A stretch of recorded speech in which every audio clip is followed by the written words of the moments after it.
The object had been drifting beyond Neptune for longer than any human record could explain. It was not rock or ice, not metal in any way humanity understood.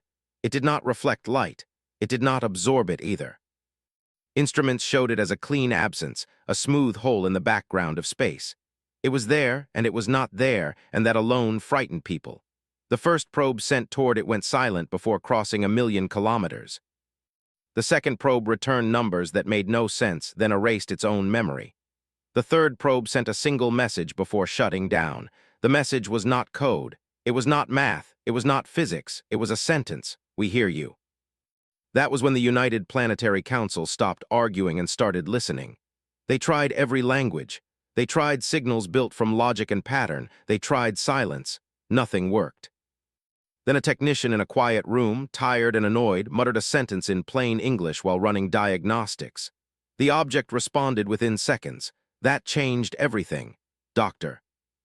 Ethan Cole sat alone in the observation chamber, looking at the slow turn of stars outside the window. He was not a soldier. He was not a pilot. He was not important in the way the Council usually defined importance. He studied dead languages and lost myths. He believed stories carried truth even when facts failed. Now he was the only human chosen to speak to something older than the sun. Ethan adjusted the simple interface in front of him. It was not a machine meant to control anything. It was a bridge. Sound, thought, and neural patterns fed into a system designed to keep his mind intact. No one promised it would work. Behind the glass wall, a small team watched him. Among them was Laura Benson, an engineer with tired eyes, and Daniel Ross, a medical officer who did not like unknowns. None of them spoke. Words felt weak here. The ship drifted closer to the object. The object did not move. Ethan cleared his throat. His voice sounded small in the room. "Hello," he said. For a long moment, nothing happened. Then the lights dimmed, not because of power loss, but because the stars outside seemed to bend. Space folded inward like a slow breath. Ethan felt pressure behind his eyes. Not pain, but presence. "You are loud," said a voice that was not sound. It was not male or female. It was not kind or cruel. It was old. Ethan swallowed. He did not scream. That surprised even him. "I did not mean to be," he said. "We are just trying to understand." "You are small," the voice replied. "Why do you speak instead of kneel?" Ethan blinked. He had expected many things: anger, silence, threats.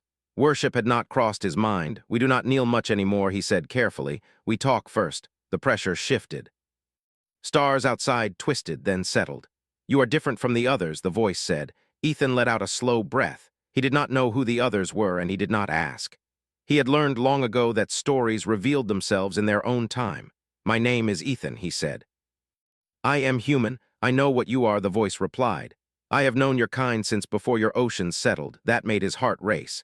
He kept his tone even. "Then you know we ask questions," Ethan said. "It is how we survive." Silence followed.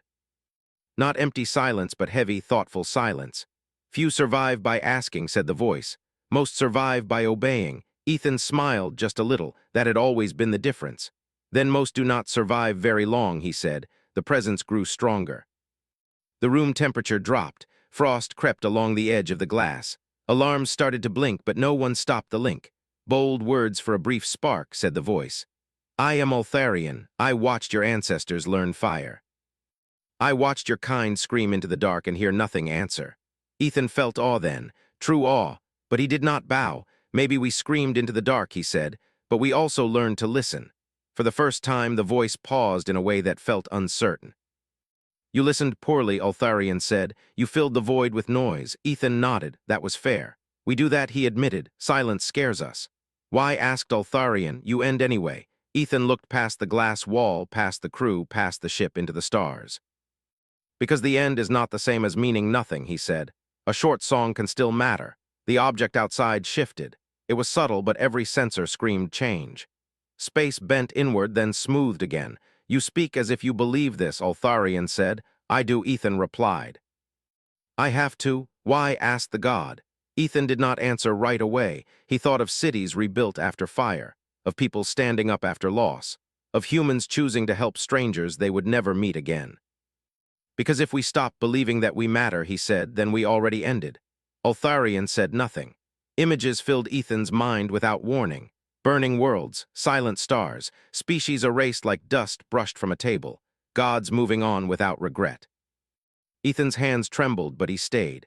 "Is that what you do?" he asked quietly. "Watch us fail." "I do not watch," Ultharion replied. "I remember." Ethan felt a strange sadness then, not fear, loneliness. "That sounds heavy," he said. The presence recoiled just slightly.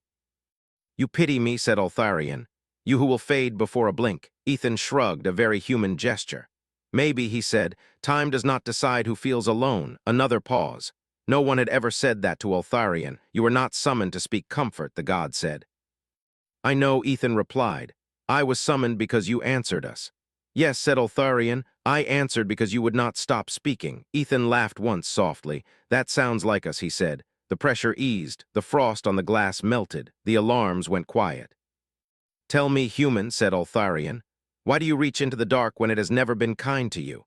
Ethan closed his eyes for a moment. He thought of early humans staring at stars they could not touch. He thought of the first radios sending voices into nothing, hoping someone might hear. Because sometimes, he said, the dark answers back. The object outside glowed for the first time. It was not light as humans knew it. It was presence made visible. "You stand before a god," Ultharion said. "Do you not fear judgment?" Ethan opened his eyes. "We fear many things," he said. "Gods are just another unknown." That was when Ultharion laughed. It was not a sound. It was a shift in reality, a ripple of ancient amusement. "You truly are strange, human," the god said. Ethan allowed himself a small smile. "We have been told that before." Outside the chamber, Laura and Daniel stared at the readings in shock. The object was stabilizing space around it instead of warping it. It was adjusting to the ship, not the other way around. The impossible was happening. Ethan felt the presence pull back slightly, like a giant leaning closer to see something small more clearly. "This is not an ending," Ultharion said. "This is a beginning." Ethan felt his breath catch. "I hoped you would say that," he replied. Far beyond the ship, ancient attention turned fully toward humanity for the first time, and it did not look away. Ethan did not know how long the conversation lasted. Time behaved strangely near Ultharion. Seconds stretched, minutes folded, and memories felt closer than the present. The ship's clocks disagreed with each other, and the crew stopped trying to measure it. Ultharion remained present, not pressing, not leaving. The god felt like a vast shadow resting just beyond sight, watching Ethan not as prey, but as a puzzle. "You remain calm," Ultharion said. "This is unusual." Ethan shifted in his seat. His body was tired now. Fear had a way of draining strength after it passed. "I am not calm," he said. "I am just used to being afraid." "Explain," the god replied. Ethan took a breath. He knew this moment mattered. "Humans live with fear all the time," he said. "We fear losing people. We fear the future. We fear ourselves. If fear stopped us, we would never have left our caves." Ultharion considered this. Images moved through Ethan's mind again, not destruction this time, but observation. Early humans huddled around fire, ships crossing dangerous seas. Voices sent into space with no promise of reply. "You advance toward harm willingly," Ultharion said. "That is not survival logic." Ethan nodded. "No," he agreed, "but it is human logic." The god's presence tightened slightly. "Other species begged when they reached me," Ultharion said. "They offered loyalty. They asked for protection. Did you give it?" Ethan asked. "Sometimes," the god answered. "They failed anyway." Ethan felt that quiet sadness again. "Maybe that is why we do not beg," he said. "We learned long ago that being saved is not the same as surviving." Silence followed. The ship drifted gently. Outside, the strange object remained steady, no longer bending space in anger or curiosity, but in attention. Ultharion spoke again. "Your kind builds stories about beings like me," the god said. "Monsters, judges, creators. Why?" Ethan smiled faintly. "Because we try to understand things bigger than us," he said. "Stories help when facts are not enough." "Do your stories worship us?" Ultharion asked. "Some do," Ethan replied. "Some warn us. Some remind us not to trust power too easily." That answer carried weight. "You fear gods," Ultharion said. Ethan did not deny it. "Power without limits scares us," he said. "We have seen what it does to humans. We assume it does worse to gods." The presence shifted again. This time it felt almost like surprise. "You judge us by yourselves," Ultharion said. "Yes," Ethan answered. "It is the only measure we have." Ultharion sent another wave of images. Worlds shaped by divine will, species guided like tools. Perfection imposed, not chosen. They were peaceful, Ultharion said. They never fought. They never starved. Ethan watched the images closely. Something felt wrong. They never changed, he said. No, Altharian replied. They did not need to. Ethan's voice was gentle but firm. Needing to change is what keeps us alive, he said. Without struggle, we stop growing. You praise suffering, Altharian said. No, Ethan replied. We endure it. There is a difference. That distinction lingered. Outside the chamber, Laura whispered to Daniel. Readings showed complex data streams flowing both ways. It was not just speech. Something deeper was happening. Ethan felt Altharian's attention narrow, focusing fully on him. Tell me of your failures, human, the god said. Ethan did not hesitate. We fail all the time, he said. We destroy our own worlds. We hurt each other. We make the same mistakes again and again. Then why do you persist, Altharian asked. Because sometimes we learn, Ethan replied, slowly, painfully, but we learn. The god pressed further, and when you do not, Ethan's jaw tightened. Then we pay the price, he said, and still try again. Altharian was silent for a long time. You are inefficient, the god finally said. Ethan laughed quietly. We know. The tension eased slightly. Something between them had shifted. The conversation no longer felt like an examination. It felt like debate. Altharian spoke with a different tone. I have ended civilizations that reached too far, the god said. They threatened balance. Ethan nodded. We might do that someday, he said. You accept this, Altharian said. Ethan thought of Earth, of fragile blue oceans and crowded cities. Accepting danger is not the same as inviting destruction, he said. We want to live. That is why we explore. Altharian sent one final image, a possible future, Earth burning under unfamiliar stars. Humanity scattered, broken. This path exists, the god said. Ethan looked at it without flinching. So does another, he replied. You cannot see it, Altharian said. No, Ethan agreed, but we will try to build it anyway. That answer carried something new, not defiance, determination. For the first time since the conversation began, Altharian did not feel ancient. It felt uncertain. You do not ask me to stop this future, the god said. Ethan shook his head. If you stopped it, it would not be ours, he said, and we would learn nothing. Outside the ship, space pulsed softly. The object's surface shimmered as if responding to thought. What do you want from me, human, Altharian asked. Ethan considered carefully. Understanding, he said, not protection, not power, just knowledge. Why should I give it, the god asked. Ethan met the unseen gaze. Because we will seek it with or without you, he said, and it would be better to learn the truth than guess in the dark. Altharian was quiet. The god remembered others who had demanded, who had threatened, who had worshipped. This one simply spoke. You are not afraid of me, Altharian said. Ethan exhaled. I am, he said, but fear does not mean silence. The god accepted that answer. Then listen, Altharian said, and remember. Ethan felt knowledge brush against his mind. Not overwhelming, not forced. Glimpses of cosmic patterns, ancient laws, dangers that had no names yet. He did not understand it all. He was not meant to. Outside, the crew watched energy levels stabilize. The object was no longer a threat. It was a presence in conversation. The link slowly eased. The pressure faded. This exchange will continue, Altharian said. You have earned my attention. Ethan's voice was tired but steady. Then we will keep talking, he replied. The ancient god withdrew slightly, not leaving but allowing distance. As the chamber lights returned to normal, Ethan leaned back, shaking with exhaustion. Humanity had not bowed. Humanity had spoken, and the universe had listened. The days after the first contact were full of noise, not from the object but from people. The council argued. The media demanded answers. Scientists fought over what it meant, and ordinary people in their homes and on their small screens wondered if the world had changed forever. Dr. Ethan Cole returned to Earth, but he did not feel like he belonged anymore. The ship's return was smooth, almost too smooth. It was as if the universe itself had opened a door and then closed it gently behind him. The first thing Ethan noticed was the sky. It looked the same, but he felt different looking at it. The stars seemed closer, as if they had always been watching, and now he knew it. The second thing he noticed was the silence. People did not know what to say to him. They expected him to speak like a prophet or a hero, but Ethan was not sure he was either. He walked through the spaceport in a quiet suit, carrying a small bag and a larger weight in his mind. Cameras followed him. Microphones reached toward his face. Questions flew like birds. What did the god say, they asked. Did you worship it, they asked. Are we safe, they asked. Ethan tried to answer, but he realized the truth was complicated, and complicated answers did not sell. He was led to a room where the council waited. A group of people in plain suits, faces tired from responsibility. They were not cruel. They were simply afraid. Chairwoman Willis spoke first. "Dr. Cole," she said, "we need to know. Is humanity in danger?" Ethan took a breath. "We are always in danger," he said. "But no, I do not think we are in immediate danger." There was a ripple of relief. "Then what?" asked another council member. "Is Altharian?" Ethan hesitated. He did not want to give a simple answer. Simple answers could be wrong. He thought of the god's voice, the ancient presence, the way it had seen time like a long river. "Altharian is not a god in the way we imagine," he said. "It is an ancient intelligence, older than our sun. It has watched life rise and fall on many worlds." The council member frowned. "So it is like a machine," he said. Ethan shook his head. "Not a machine," he said. "It is not built. It just is like the stars."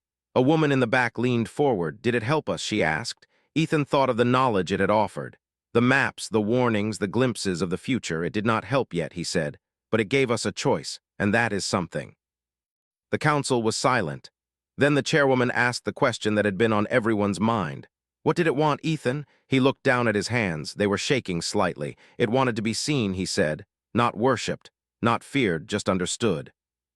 The council members exchanged looks. That was not the answer they expected. Ethan continued. "It has watched us for a long time," he said. "It said we were loud. It said we filled the void with noise. But it also said we were different. It said we do not kneel."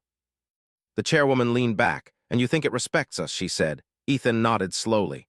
"I think it is curious," he said, "and curiosity is a kind of respect." Outside the council room, the world continued.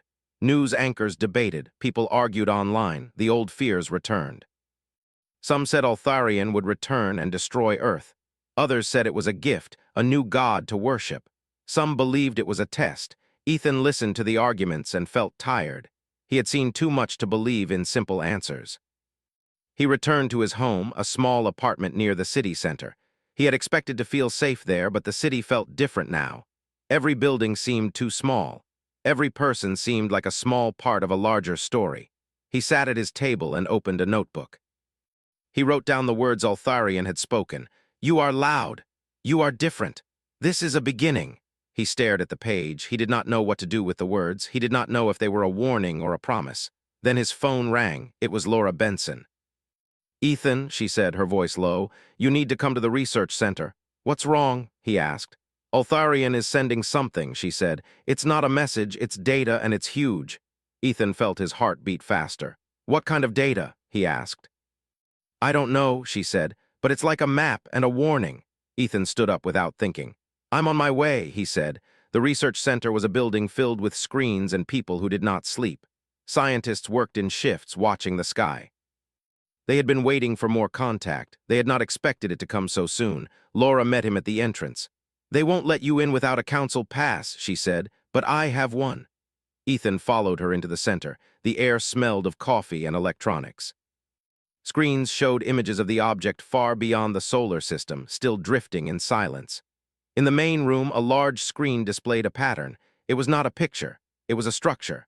A map of lines and nodes like a spiderweb made of light. Ethan stared at it. "What is that?" he asked. Laura pointed at the screen. "Altharian sent it," she said. "It's a map of something we don't understand, but the structure is too perfect to be random." A scientist named Ryan, who had been studying the data, spoke up. "It's a map of the galaxy," he said, "or part of it, but it's not like any map we have. It's not based on stars, it's based on events." Ethan leaned closer. Events. He thought of Altharian's words about civilizations rising and falling. He thought of the future he had seen, the burning Earth. He thought of the way the god had said the future existed. "What events?" he asked. Ryan shook his head. "We don't know," he said, "but the map highlights places where life has changed the world. Places where a species has moved beyond its planet, places where it has caused damage, places where it has survived." Laura looked at Ethan. "It's like a record," she said. "A history." Ethan felt a chill. "Why send it to us?" he asked. Laura shrugged. "Maybe because we are on it," she said. "Maybe because we are not the only ones who talk." Ethan stared at the map. It felt like a story being told by a voice older than time. "Altharian said this was a beginning," he said. Laura nodded. "Maybe this is the first step," she said. "A guide, a warning." The room was silent. Everyone waited for Ethan to say something. They looked to him because he had spoken to the god. They wanted him to interpret it. Ethan felt the weight of their eyes. He looked at the map again. If this is a record, he said, then Altharion has seen many species, many civilizations, and most of them failed. Yes, Ryan said, that's what it looks like. Ethan's voice grew quiet. Maybe it wants us to learn from them, he said. Maybe it wants us to know what we are becoming. Laura's eyes widened. What do you mean? She asked. Ethan pointed at one part of the map, a small cluster of nodes near Earth's location. This part, he said, it is highlighted more than the others, like it is important. Ryan leaned in. That could be because it's us, he said, or because something is coming. Ethan's mind raced. What if Altharion is not just observing, he said. What if it is testing us? Testing, Laura repeated. Ethan nodded. We talk to it, he said. We learn, we grow. But it might be watching to see if we can handle knowledge, if we can handle power. The scientists exchanged looks. That is a dangerous thought, Ryan said. Ethan agreed. Yes, he said, but it is also possible. The map continued to glow. New nodes appeared and old ones shifted. It was like watching a living thing breathe. Then a message appeared on the screen, not words but a shape. A simple line of light that moved across the map like a finger tracing a route. Altharion's presence filled the room. Ethan felt it again the way he had felt it in space. Not pressure but awareness, like a giant waking from sleep.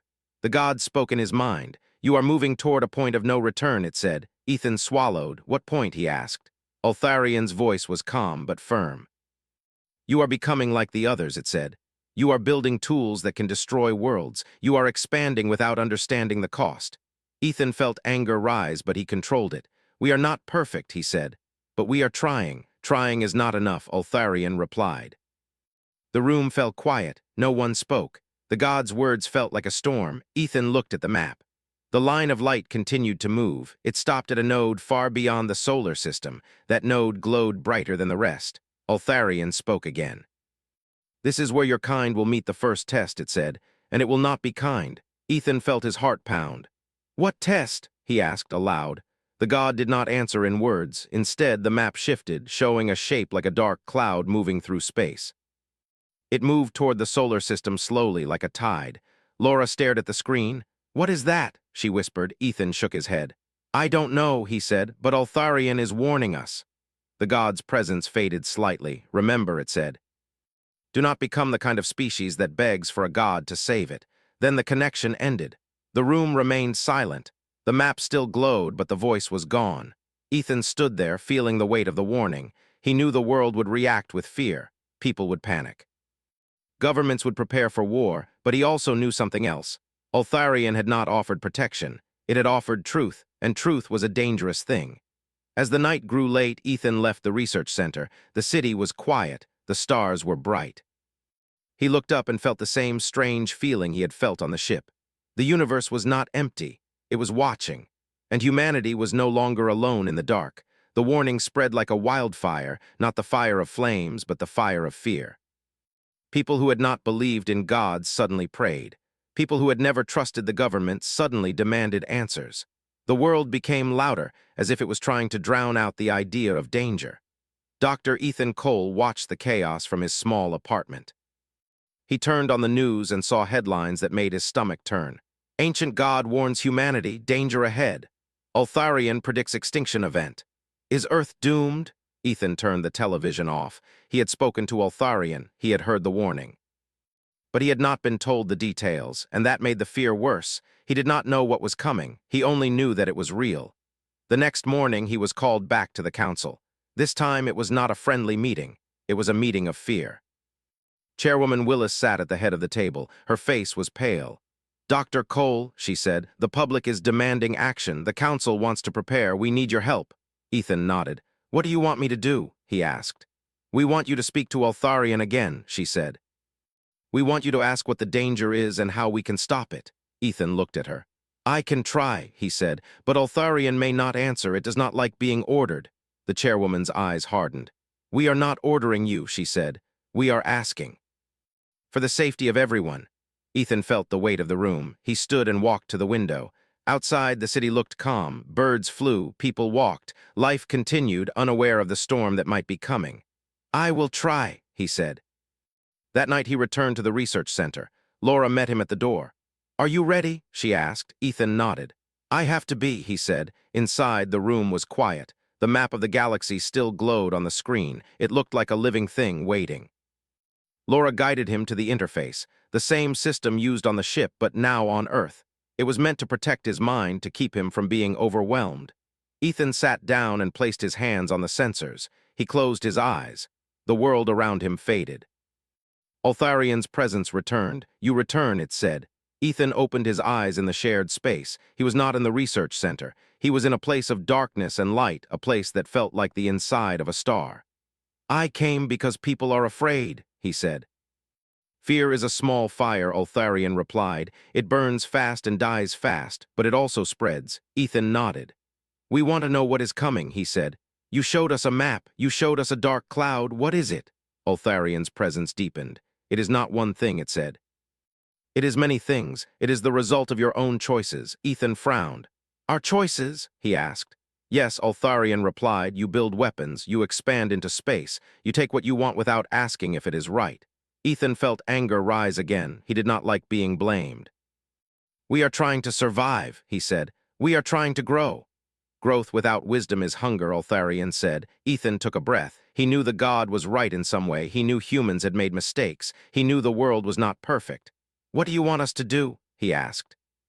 Altharian was silent. For a moment, Ethan felt the presence pull back as if it was thinking. Then it spoke. "You will face a test," it said. "You will be forced to choose, and your choice will decide if you become a species that deserves to live." Ethan swallowed. "What kind of test?" he asked. Altharian's voice was quiet now, almost gentle. "A thing approaches," it said. "Not a god, not a god-killer, a natural force, a storm of matter and energy. It will reach your world soon." Ethan felt a cold wave of fear. "How soon?" he asked. Altharian did not answer. Ethan pressed. "Altharian," he said, "we need a time. We need to prepare." The god's presence tightened. "You cannot prepare for what you do not understand," it said. Ethan felt frustration. He had expected answers. He had expected help. "Then tell us what it is," he said. "What is coming?" Altharian spoke slowly. "It is a wave," it said, "a wave of change. It is not evil. It is not alive. It is simply the universe moving." Ethan frowned. "A wave of change?" he repeated. "Yes," Altharian replied. "A storm that will strip your world of what you think is solid. It will force you to leave or to die." Ethan's mind raced. He thought of comets. He thought of solar flares. He thought of anything that could destroy Earth. "Can we stop it?" he asked. "No," Altharian said, "not alone." Ethan felt the room spin. He gripped the armrests. "Then we need help," he said. "From you." Altharian was quiet. "I do not save," it said. "I observe. I guide. You must save yourselves." Ethan felt his anger turn to despair. "So we are alone," he said. "You are never alone," Altharian replied. "You have each other. You have your minds. You have your will." Ethan stared into the darkness of the shared space. "What about the other species you have seen?" he asked. "Did they survive?" Altharian's voice was heavy. "Some survived," it said. "Some became gods. Some became nothing." Ethan swallowed. "What made the difference?" he asked. The god's presence softened. "Those who survived learned to change without losing themselves," it said. "They learned to value life more than power. They learned to listen." Ethan felt a strange hope. "Then we can survive," he said.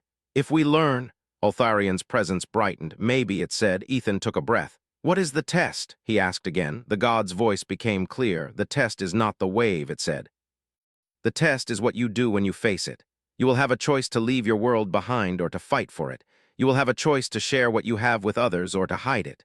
You will have a choice to build or to destroy." Ethan's eyes widened. "We will be forced to choose," he said. "But who will force us?" Altharian did not answer immediately. Then it spoke with a strange tone, one that felt like sadness. "Your own fear will force you," it said, "and your leaders will use that fear. They will turn you against each other. They will make you believe that the only way to survive is to take from others." Ethan's heart ached. He knew this was true. He had seen it in human history. "What do we do?" he asked. Altharian's presence pulsed. "You must decide before the wave arrives," it said. "You must choose unity over division. You must choose wisdom over power. You must choose to become a species that does not beg for salvation." Ethan nodded slowly. "I understand," he said. Altharian's voice grew distant. "Good," it said. "Then go, tell them." The shared space faded. Ethan returned to the research center, his body shaking. He removed the sensors and looked at Laura. "What did it say?" she asked. Ethan's voice was quiet.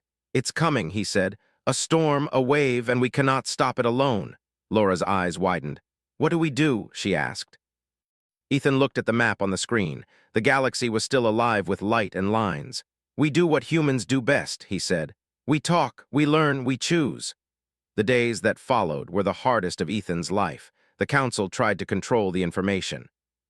Some countries wanted to build weapons, some wanted to hide, some wanted to worship Altharian and pray for salvation. People argued in the streets. Riots broke out. Fear made people cruel. Ethan traveled to speak to leaders, to scientists, to ordinary people. He spoke in simple words. He did not offer false hope. "We are in danger," he said, "but we are not doomed. We can survive if we choose to work together." Some listened. Many did not. He saw how easily fear could turn into hate. He saw how quickly people wanted someone to blame. He saw how quickly they wanted a god to save them. One night after a long day of meetings, Ethan walked alone along the river. The water reflected the city lights like broken stars. He thought of Altharian's words: unity, wisdom, listening. He thought of the wave, the storm.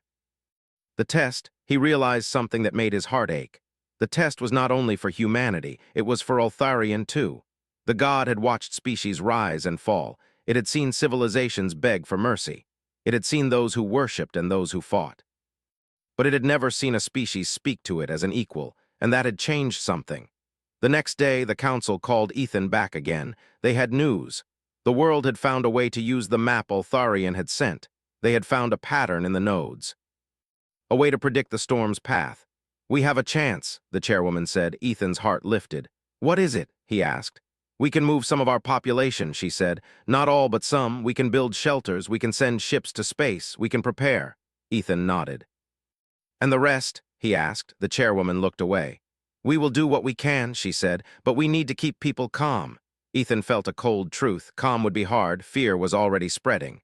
"We need to tell the truth," he said. "People deserve to know." The chairwoman shook her head. "They will panic," she said. Ethan looked at her. He could see the fear in her eyes. "They are already panicking," he said, "and panic will not save anyone." The chairwoman sighed. "What do you suggest?" she asked. Ethan took a deep breath. "We tell them the truth," he said. "We tell them the danger, we tell them the choices, and we ask them to choose unity." The chairwoman stared at him. "You think they will listen?" she asked. Ethan thought of the small moments he had seen, strangers helping each other. Scientists working together, people sharing food, people comforting those in fear. "Some will," he said, "and that will be enough." As the storm approached, the world changed. People began to move, they built shelters, they shared resources, they argued less, they listened more. It was not perfect, it was not peaceful, but it was a start, and in the darkness beyond the stars, Altharian watched. It watched a species that did not beg, it watched a species that chose to speak, to learn, and to become something new. The wave arrived. It did not come like a god, it did not come like a monster, it came like a force of nature, cold and unstoppable. The sky changed, the air shook, the world trembled, and humanity held on. Some died, many survived, but the world was not destroyed. The storm passed. When the sun rose again, the earth was scarred but alive. People stood together. They held hands, they cried, they laughed, they had faced the test. And in the quiet after the storm, Altharian spoke again. "You survived," it said. Ethan stood under the broken sky and looked up. "We did," he said. Altharian's presence was calm now, not distant but closer. "You have chosen," it said. "You chose unity, you chose wisdom, you chose to speak." Ethan smiled. "We did not choose perfectly," he said, "but we chose." Altharian's voice softened. "That is enough," it said, "for now." And then, like a star that had finally learned to shine, the ancient god withdrew into the dark, leaving humanity with a new truth. They were not alone. They were not small, and the universe had finally heard them speak. A human engages in conversation with an ancient god.